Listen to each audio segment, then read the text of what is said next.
എല്ലാ കൂട്ടുകാർക്കും നമസ്കാരം. സീരിയൽ മാനിയ വെറൈറ്റി സ്റ്റോറീസിന്റെ ഏറ്റവും പുതിയൊരു വീഡിയോയിലേക്ക് എല്ലാ കൂട്ടുകാർക്കും സ്വാഗതം കേട്ടോ. അപ്പം ഞാൻ എത്തിയിരിക്കുന്നത് ചെമ്പനീർ പൂവ് സീരിയലിന്റെ നാളത്തെ സൂപ്പർ ഹിറ്റ് പ്രമോ വിശേഷമൊക്കെ ആയിട്ടാണ്. അപ്പം നേരെ നമുക്ക് ആ കഥയിലേക്ക് പോയാലോ. അങ്ങനെതാ ചന്ദ്രമതി രവി അറിയാതെ തൻ്റെ വീട്ടിലെ ആധാരമൊക്കെ എടുത്തു കൊണ്ടുപോയി പണയപ്പെടുത്തിയിരിക്കുകയാണ്. എല്ലാത്തിനും കൂട്ടു നിന്നത് നമ്മുടെ ഭാമ തന്നെയാണ് കേട്ടോ. ഭാമയാണ് എന്തായാലും നമ്മുടെ ശ്രുതിയായിട്ടുള്ള ബന്ധത്തിലേക്ക് വരെ ഈ ചന്ദ്രയെ എത്തിച്ചു വെച്ചിരിക്കുന്നത്.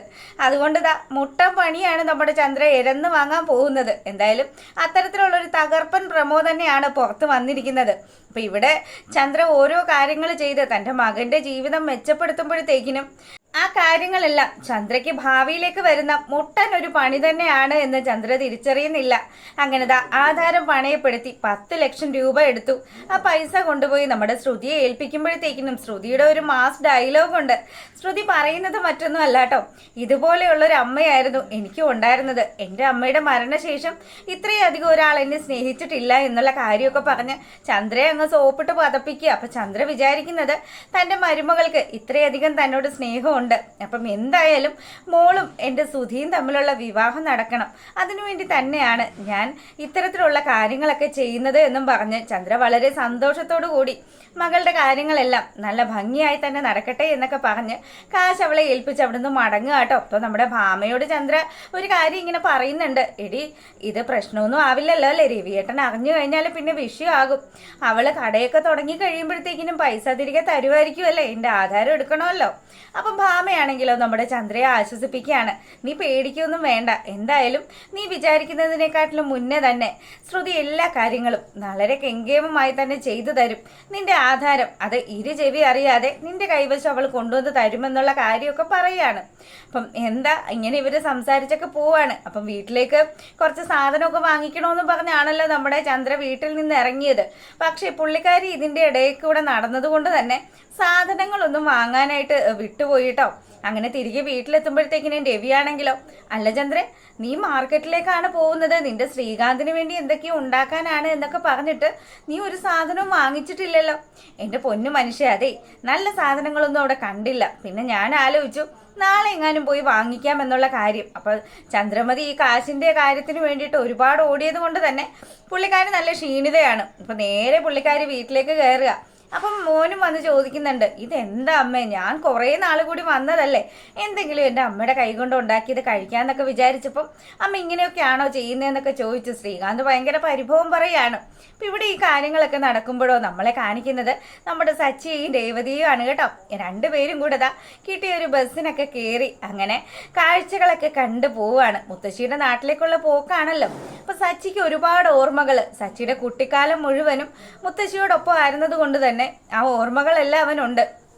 അങ്ങനെ യാത്ര ചെയ്യുന്നതിനിടയിൽ രേവതിയോട് ഓരോ കാര്യങ്ങളൊക്കെ സംസാരിക്കുമ്പോഴത്തേക്കിനും അതെ അങ്ങോട്ട് പോകുമ്പോഴത്തേക്കിനും ഒരുപാട് പൂക്കൾ നിറഞ്ഞ പാടങ്ങളൊക്കെ ഉണ്ട്, നീ അങ്ങനെയുള്ള കാഴ്ചയൊക്കെ കണ്ടിട്ടുണ്ടോ എന്ന് ചോദിക്കുമ്പം ഞാൻ അങ്ങനെയൊന്നും കണ്ടിട്ടില്ല, ഞങ്ങൾ അങ്ങനെ എങ്ങും പോയിട്ടൊന്നും ഇല്ലെന്നേ, പിന്നെ പൂക്കൾ കടയിൽ കൊണ്ടുവരുമ്പം കെട്ടുന്നതല്ലാതെ പൂക്കളും ഒന്നും ആയിട്ട് എനിക്ക് വേറെ വലിയ ബന്ധങ്ങളൊന്നും ഇല്ല, ഇതുപോലെയുള്ള പാടങ്ങളൊന്നും ഞാൻ കണ്ടിട്ടില്ല എന്നും പറഞ്ഞ് നമ്മൾ ഓരോ കാര്യങ്ങൾ ഇങ്ങനെ സംസാരിക്കുമ്പോഴത്തേക്കിനും സച്ചി പറയാണ്, അതെ ഒരുപാട് കാഴ്ചകളുണ്ട്, മുത്തശ്ശിയുടെ നാടെന്ന് പറഞ്ഞാൽ അത്ര കണ്ട് സ്പെഷ്യലാണ്, എൻ്റെ കുട്ടിക്കാലം മുഴുവനും ആ നാട്ടിലാണ് ഞാൻ ചെലവഴിച്ചത് എന്നുള്ള കാര്യമൊക്കെ പറയുമ്പം എനിക്കും കുട്ടിക്കാലത്ത് എന്തൊക്കെയോ ഇതുപോലെയുള്ള ഓർമ്മകളൊക്കെ ഉണ്ട്, പക്ഷെ അതൊന്നും എനിക്ക് പറയാനായിട്ട് അറിയത്തില്ല എന്നും പറഞ്ഞ് ഇവളാണെങ്കിൽ പുറത്തുള്ള കാഴ്ചകളൊക്കെ കണ്ട് അത് കണ്ടോ ഇത് കണ്ടോ എന്നൊക്കെ പറഞ്ഞ് നമ്മുടെ സച്ചിയെ ഓരോ കാഴ്ചകൾ കാണിച്ചു കൊടുക്കുകയാണ്.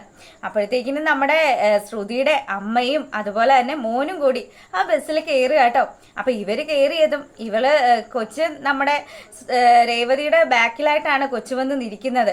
കൊച്ചാണെങ്കിലോ ചെറിയ ചെറിയ കുസൃതികൾ. അപ്പം ഇവർ കാഴ്ചകളൊക്കെ കണ്ട് ഇങ്ങനെ ചിരിച്ച് ഉല്ലാസിച്ച് പോകുന്ന കാഴ്ചകൾ ഈ കൊച്ചു കാണുമ്പോഴത്തേക്കിനും കൊച്ചു പതിയെ നമ്മുടെ രേവതിയെ തോണ്ടാനൊക്കെ തുടങ്ങി. അപ്പം രേവതി ആണെങ്കിലും തിരിഞ്ഞിരുന്നിട്ട് മോനെ എന്താ മോൻ്റെ പേര് അതുപോലെയുള്ള കാര്യങ്ങളൊക്കെ ചോദിക്കുകയാണ്. അപ്പൊ കുഞ്ഞാണെങ്കിലോ അറിയില്ലല്ലോ തന്നോടൊപ്പം യാത്ര ചെയ്യുന്നത് തൻ്റെ അമ്മയല്ല അമ്മുമ്മയാണ് എന്നുള്ള കാര്യം. ശ്രുതിയെ ചേച്ചി എന്നാണ് ആ കുഞ്ഞ് ധരിച്ചു വെച്ചിരിക്കുന്നത്. പക്ഷെ ശ്രുതിയായിട്ടുള്ള ബന്ധമൊന്നും നമ്മുടെ രേവതിക്ക് മനസ്സിലാകുന്നില്ല. അങ്ങനെ ആ ഒരു അടുപ്പവും കാര്യങ്ങളും ഒക്കെ അവിടെ കാണിക്കുക കേട്ടോ. അപ്പം ഇതിനിടയ്ക്ക് പല കാര്യങ്ങളും നമ്മുടെ സച്ചി രേവതിയോട് പറയുമ്പോഴത്തേക്കിനും രേവതി ഭയങ്കര ഇൻട്രസ്റ്റിൽ ഇങ്ങനെ ഇരിക്കുക. അതിനിടയ്ക്ക് പുള്ളിക്കാരി ഒന്ന് ഉറങ്ങിയൊക്കെ പോകുന്നുണ്ട്. ആ ഉറങ്ങി പോകുന്ന സമയത്താണെങ്കിലോ പതിയെ നമ്മുടെ സച്ചിയുടെ തോളിലേക്ക് ചാരുകയാണ്. അപ്പോഴത്തേക്കിനും സച്ചി ആണെങ്കിലോ സച്ചിക്ക് ഒരു ചെറിയ ഇഷ്ടമൊക്കെ തോന്നി, വർത്താനമൊക്കെ പറഞ്ഞു. അങ്ങനെയൊക്കെ വന്നു കഴിഞ്ഞപ്പം ഇവർ തമ്മിലുള്ള ആ ഒരു ഉടക്കും കാര്യങ്ങളും ഒക്കെ കുറയുന്നതായിട്ടൊക്കെ കാണിക്കുകയാണ്. എന്തായാലും നമ്മുടെ ചന്ദ്രമതി ഇതിനിടയ്ക്ക് ഇവർ ഹാപ്പി ആയിട്ട് പോകുമ്പം ചന്ദ്രമതി ഇതിനിടയ്ക്ക് പോയി പെട്ടിരിക്കുന്നത് നല്ല മുട്ടനൊരു പടുകുഴിയിൽ തന്നെയാണ്. ശ്രുതി എന്ന് പറയുന്ന മുതൽ ചില്ലറക്കാരി അല്ലല്ലോ. കിട്ടിയ കാശുമായിട്ട് ശ്രുതി നേരെ പോകുന്നത് ബ്യൂട്ടി പാർലറിന്റെ ഓണറെ കാണാനായിട്ടാണ്. അപ്പോൾ പുള്ളിക്കാരൻ്റെ അടുത്ത് പോയിട്ട് ഈ പൈസ കൊടുത്തിട്ട് പറയുന്നുണ്ട്, അതെ ചേട്ടാ, എന്തായാലും രജിസ്ട്രേഷനും കാര്യങ്ങളും ഒക്കെ ഇപ്പം തന്നെ അങ്ങ് ചെയ്യണം. കാര്യങ്ങളൊന്നും ഇനി വെച്ച് താമസിപ്പിക്കുകയൊന്നും വേണ്ട. നല്ലൊരു ടൈം നോക്കി തന്നെ എനിക്ക് പരിപാടി തുടങ്ങാനുള്ളതാണ് എന്നൊക്കെ പറയുമ്പം കൂട്ടുകാരിയാണെങ്കിലോ, അവൾ എത്ര പെട്ടെന്നാണ് ലക്ഷപ്രഭു ആയത്. അല്ല, ഇനി എന്താ നിന്റെ പരിപാടി? നീ ശരിക്കും അവനെ തേക്കുവാണോ എന്ന് ചോദിക്കുമ്പം അവനെ തേച്ച് കഴിഞ്ഞാൽ ശരിയാവില്ലല്ലോ. എന്തായാലും അവനെ പോലെയുള്ള ഒരു ജെന്റിൽമാനെ കിട്ടിയിട്ട് ഞാൻ എങ്ങനെയാണ് ഈ കളയുന്നത്? അതുകൊണ്ട് കൂട്ടുകാരിയോട് പറയുന്നുണ്ട്, സുധിയെ എന്തായാലും ഞാൻ വിവാഹമൊക്കെ കഴിക്കും. പിന്നെ ചന്ദ്രമതിയുടെ ആധാരത്തിന്റെ കാര്യം അതൊന്ന് ആലോചിക്കണം, എടുത്തു കൊടുക്കണോ വേണ്ടേ എന്നുള്ള കാര്യം.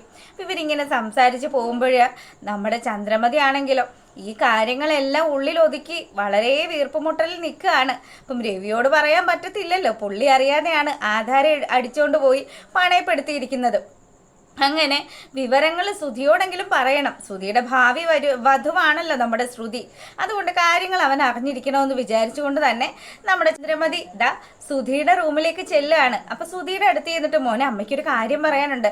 എന്താ അമ്മ, അമ്മയുടെ മുഖത്തൊരു ടെൻഷനും കാര്യങ്ങളും ഒക്കെ എന്തെങ്കിലും ഉണ്ടെങ്കിൽ അമ്മയ്ക്ക് എന്നോട് പറഞ്ഞുകൂടെ എന്ന് ചോദിക്കുമ്പം, മോനെ, അമ്മ ഒരു കാര്യം ചെയ്തിട്ടുണ്ട്. അത് ഭാവിയിൽ എങ്ങനെ ആകുമെന്നൊന്നും അമ്മയ്ക്ക് അറിയില്ല. മോൻ്റെ ശ്രുതിയുടെ കാര്യം തന്നെയാണ്. അപ്പോൾ പെട്ടെന്ന് തന്നെ ഇവനൊരു ടെൻഷനായിട്ടോ. ഇനി ഇവളെങ്ങാനും കല്യാണത്തിൽ നിന്ന് പിന്മാറുക എന്നുള്ളൊരു ഭയമാണ് ഇവനുണ്ടായത്. പക്ഷെ അമ്മ പറയാണ്, മോനെ, ഒരു പ്രശ്നം ഉണ്ടായിരുന്നു. അവൾക്കൊരു സ്പാ തുടങ്ങണമെന്നുള്ള കാര്യം അത് മോനോടും പറഞ്ഞിട്ടുള്ളതല്ലേ. അവളുടെ ഏറ്റവും വലിയൊരു ആഗ്രഹം തന്നെയാണത്. പക്ഷേ അതിന് ചെറിയ തടസ്സങ്ങളൊക്കെ ഉണ്ടായിരുന്നു. ആ തടസ്സങ്ങളൊക്കെ മാറാൻ വേണ്ടിയിട്ട് കുറച്ച് ക്യാഷ് അമ്മ ഒന്ന് റോൾ ചെയ്ത് കൊടുത്തിട്ടുണ്ട്. അപ്പം കാശ് കൊടുത്തെന്ന് കേൾക്കുമ്പോൾ പെട്ടെന്ന് ഇവൻ നമ്മുടെ നീലിമയുടെ കാര്യമാണ് ആലോചിക്കുന്നത്. ടെൻഷനായി ശ്രുതി ചോദിക്കുന്നുണ്ട്, എൻ്റെ അമ്മ, കാശിൻ്റെ കാര്യമൊക്കെ കല്യാണം കഴിഞ്ഞിട്ട് അതൊക്കെ ചെയ്താൽ പോരായിരുന്നു. അമ്മ എന്തിനാ എടുത്ത് ചാടിയത്? ഒരക്ഷരം എന്നോട് പോലും പറയാതെ അമ്മ എന്തിനാണ് അവളെ സഹായിച്ചതെന്ന് ശ്രുതി ചോദിക്കുന്നുണ്ട്. അപ്പോഴത്തേക്കിനും ചന്ദ്രമതി പറയാണ്, മോനെ, ഇനി അവൾ കല്യാണത്തിൽ നിന്ന് പിന്മാറി കഴിഞ്ഞാൽ അമ്മ നാണം കെട്ടു പോവില്ലേ? നിന്റെ കല്യാണക്കാര്യം എന്ന് പറഞ്ഞാൽ അമ്മയുടെ ഏറ്റവും വലിയൊരു സ്വപ്നം തന്നെയാണ്. അപ്പം അങ്ങനെയൊക്കെ സംസാരിക്കുമ്പം, അല്ല അമ്മ എന്തോരം പൈസ കൊടുത്തു? മോനെ, ഞാനൊരു 10 ലക്ഷം രൂപ. 10 ലക്ഷം എന്ന് കേൾക്കുമ്പോൾ നമ്മുടെ സുധിയുടെ ഉള്ള വെളിവ് കൂടെ നഷ്ടപ്പെട്ടു കേട്ടോ. സുധി പറയാണ്, അമ്മ എന്ത് ചെയ്തത്? മോനെ, ഞാൻ ആധാരം പണയപ്പെടുത്തിയാണ് അത് ചെയ്തത് എന്നുള്ള കാര്യമൊക്കെ പറയുമ്പോഴത്തേക്കിനും പെട്ടെന്ന് തന്നെ സുധി, ഇനി ഇത് അച്ഛൻ അറിഞ്ഞു കഴിഞ്ഞാൽ നമ്മളെ രണ്ടിനെ ഇവിടുന്ന് അടിച്ചിറക്കുമെന്നുള്ള കാര്യം അമ്മയ്ക്ക് അറിയാമല്ലോ. എന്തിനാ അമ്മ ഇങ്ങനെ പ്രശ്നങ്ങളൊക്കെ ഉണ്ടാക്കുന്നത്? മോനെ, അവൾ അത്രയും പെട്ടെന്ന് തന്നെ പണം തിരികെ തരാമെന്ന് എന്നോട് വാക്ക് പറഞ്ഞിട്ടുണ്ട്. അതുകൊണ്ട് നിങ്ങളുടെ കല്യാണം പെട്ടെന്ന് തന്നെ നടത്തണം. ഇപ്പോഴാകുമ്പോൾ സച്ചിയും രേവതിയും ശല്യം ചെയ്യാനായിട്ട് ഇവിടെ ഇല്ലല്ലോ. രണ്ടിനെയും ഞാൻ കെട്ടിച്ചിട്ടുണ്ട്. ഇനിയിപ്പോൾ അവരവിടെ പോയി എന്താന്ന് വെച്ചാൽ കാണിച്ചോട്ടെ. തിരികെ വന്നില്ലെങ്കിൽ അത്രയും നല്ലതെന്നും പറഞ്ഞ് ചന്ദ്ര സംസാരിക്കുകയാണ്. അപ്പം ചന്ദ്രമതി സ്വന്തം കുഴി തോണ്ടി വെച്ചേക്കുകയാണ് എന്നുള്ള കാര്യം ചന്ദ്ര അറിയുന്നില്ല. എന്തായാലും അത്തരത്തിലുള്ള ഒരു സൂപ്പർ ഹിറ്റ് കഥയാട്ടോ വരാനിരിക്കുന്നത്. പിന്നെ അപ്കമ്മിങ് വീഡിയോ ആയിട്ട് ഞാൻ വരുന്നതായിരിക്കും. അതുവരെ എല്ലാവർക്കും നല്ലൊരു രാത്രിയൊക്കെ ആശംസിച്ചുകൊണ്ട് വീഡിയോ വൈൻഡപ്പ് ചെയ്യാണ്. താങ്ക്